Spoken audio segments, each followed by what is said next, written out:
The jacket costs more than the suit across the room, but nothing on it says so. No crest, no metal plate, no shouting pattern. The strange part is not that he can afford louder clothes. The strange part is that the plain jacket gets him exactly what he wanted. Almost no one knows what to do with him. The easy explanation is modesty. That sounds clean, and it is often wrong. Some plain clothing is not humble at all. It is strategic. The person wearing it may not want to look poor, rich, stylish, or rebellious. He may want something more useful. The freedom to enter a room before the room finishes pricing him. This story follows one fictional composite day. The man, wardrobe, meeting, store, and dinner are not a report about a real household. The subject is the decision rule. What happens when clothing stops trying to convince strangers and starts protecting the person inside it from strangers' verdicts? At 6:20, he opens a closet that does not look cinematic. 5 shirts hang in a narrow row. 2 jackets. The same dark shoes. He is not choosing a costume for a life he wants people to imagine. He is removing decisions that would make the day begin with an argument over how to be seen. Clothes are not just fabric. They are documents strangers read without permission. A bright logo says one thing. A tailored sleeve says another. A worn cuff says something else. The trouble is that the reader often believes the first sentence too quickly. Plain clothing shortens the document until fewer people feel confident reading it. Marketing researchers have a useful phrase for part of this: brand prominence. It means how visible the mark is on the product. Their work showed that different status groups can prefer different levels of loudness. A visible mark can shout across a room. A quiet good can speak only to people who already know the language.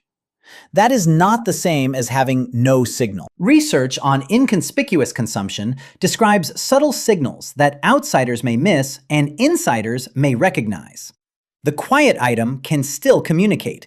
It simply narrows the audience. Loud status asks everyone to notice. Subtle status asks only the right people to understand. Years earlier, his first expensive jacket was loud. He wanted proof. The store mirror gave him some. The sidewalk gave him more. People looked for a half second longer. A waiter straightened. A salesperson changed tone. The lesson arrived fast. Clothing could open a reaction before he had earned one. That proof is not fake. Being treated better can feel like oxygen when a person spent years being dismissed. The problem begins when the reaction becomes the purchase. He is no longer buying warmth, cut, durability, or pleasure. He is buying a stranger's brief correction, and the stranger has to be paid again tomorrow.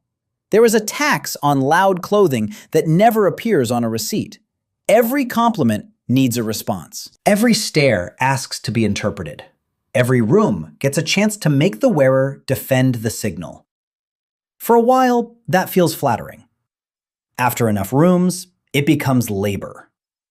The first quiet test happens by accident. He wears an unmarked sweater to breakfast because the branded jacket is being cleaned. The host does not recognize the signal. The room does not change shape around him. No one asks what he does. No one guesses what he makes. The absence feels like a door opening inward. He is not invisible. The server still sees a customer.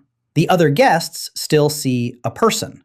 What disappears is the extra biography strangers attach to a costume. That distinction matters. Anonymity is not being erased. It is being allowed to arrive without a summary written by someone else.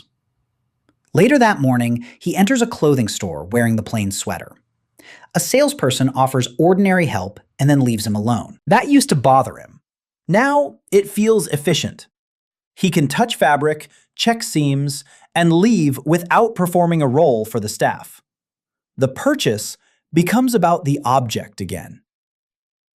There is another layer. Research called the red sneakers effect found that non-conforming behavior can sometimes increase perceived status and competence, but only under certain conditions. The observer has to know the norm, believe the deviation is intentional, and read autonomy into it. Plain clothes can work that way in a room expecting display. That finding has a boundary, and the boundary protects the story from turning silly. Plain clothing does not magically make someone high status. In the wrong room, it may read as careless. In a room with no shared standard, it may read as nothing. The power is not in the sweater. It is in the relationship between the sweater, the room, and the person who can afford the consequence.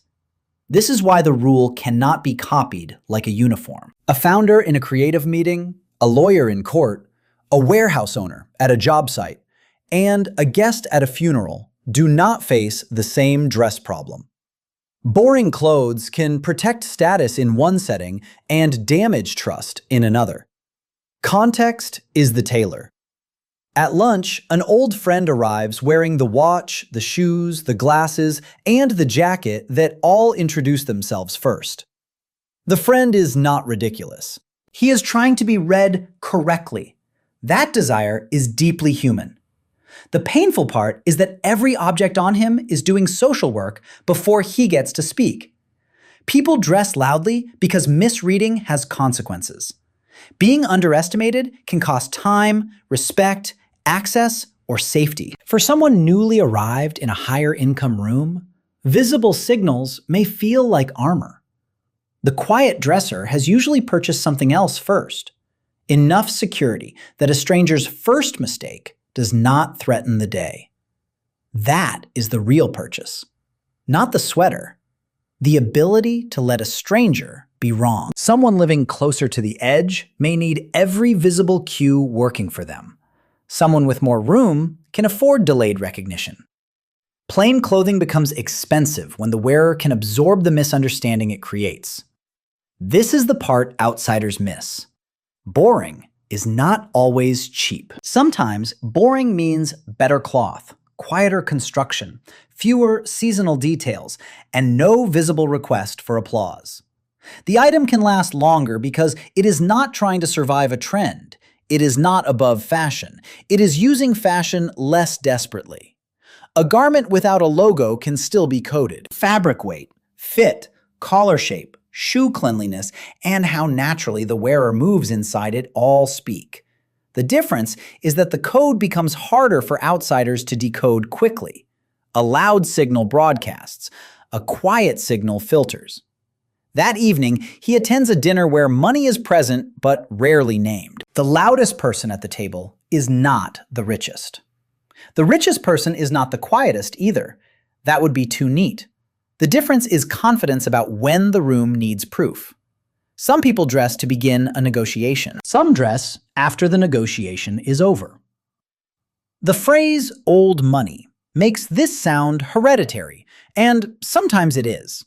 But the behavior is not owned by bloodlines.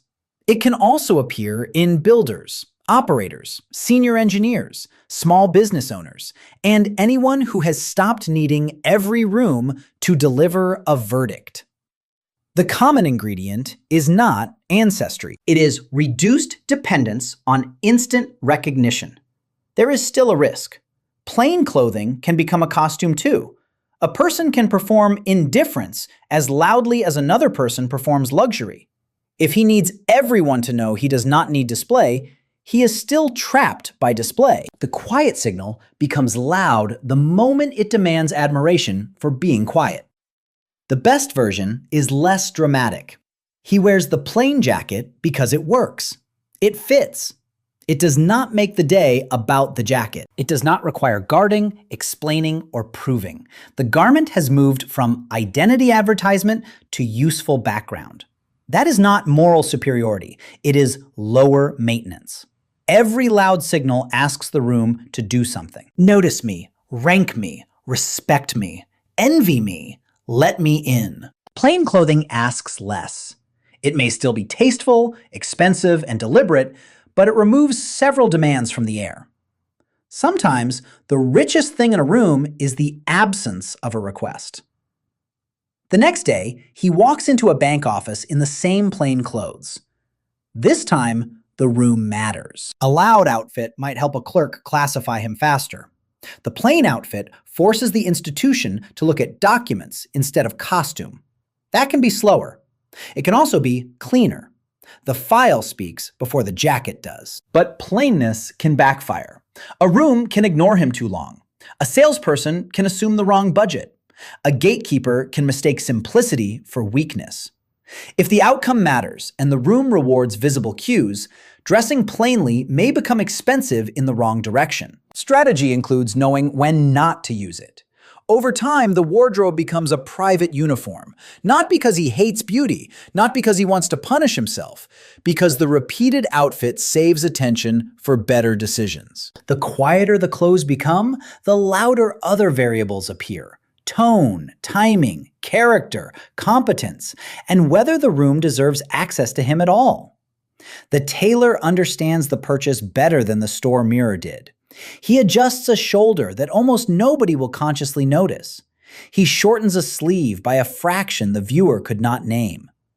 The plain garment becomes more expensive precisely where it becomes less explainable. The money went into being read slowly, not being seen quickly. Slow recognition changes the social transaction. Loud clothing asks for a verdict at the doorway.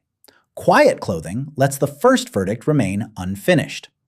That gives the wearer time to speak, listen, refuse, or leave before costume takes over. A delayed read can be more valuable than a positive read because it keeps the room from locking him too early.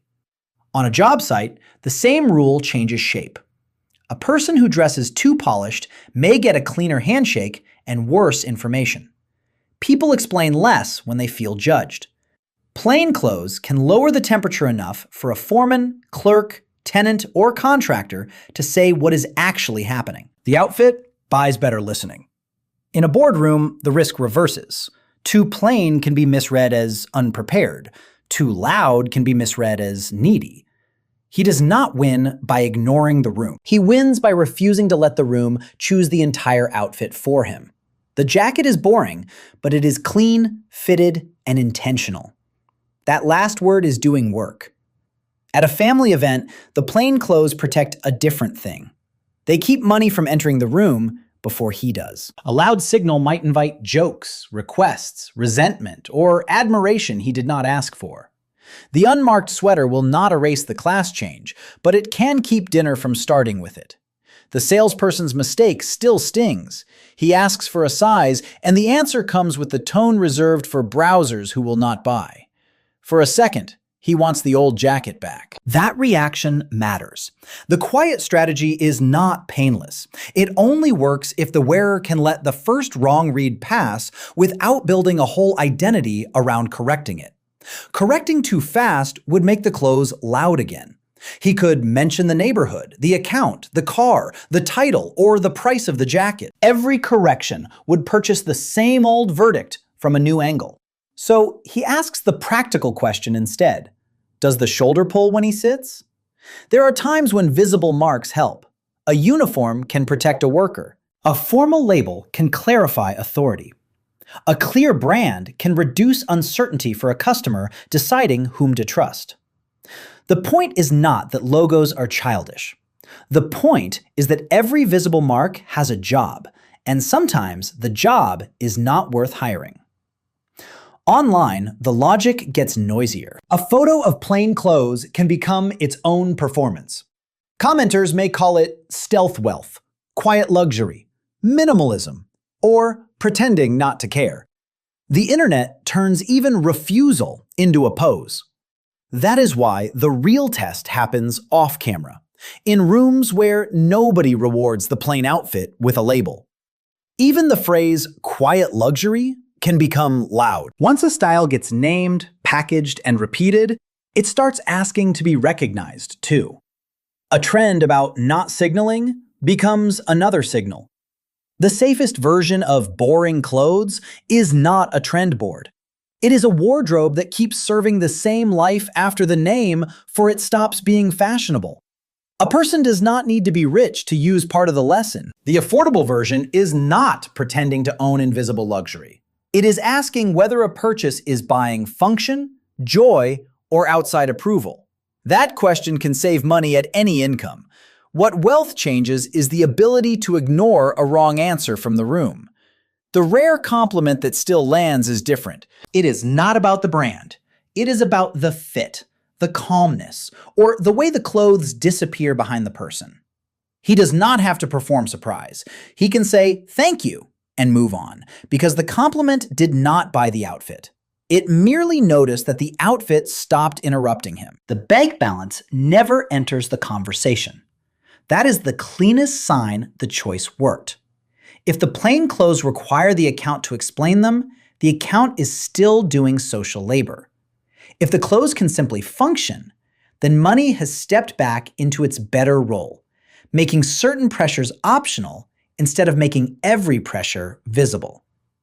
He has not escaped status. No one does. He has only changed which status games he is willing to fund. Loud clothes by broad recognition. Subtle clothes by selective recognition. Plain clothes sometimes by no recognition at all. The question is which of those outcomes the day actually needs. At the end of dinner, the flashy friend asks why he always dresses like a substitute accountant. He laughs because the question is fair. The answer is not that he has better taste. It is that he no longer wants every room to start with clothing. He wants the room to take longer before it invents him. Now the jacket from the beginning makes sense. It cost more than it appeared to cost, and that was the point. The extra money did not buy a louder entrance. It bought fabric, fit, durability, and fewer strangers participating in the story before they were invited. The missing logo was not absence. It was a locked door. There is a final honesty. Not everyone can choose to be unreadable. Some people are forced to signal competence, safety, wealth, or seriousness because the world gives them less margin for error. Plain clothing as freedom is partly a privilege.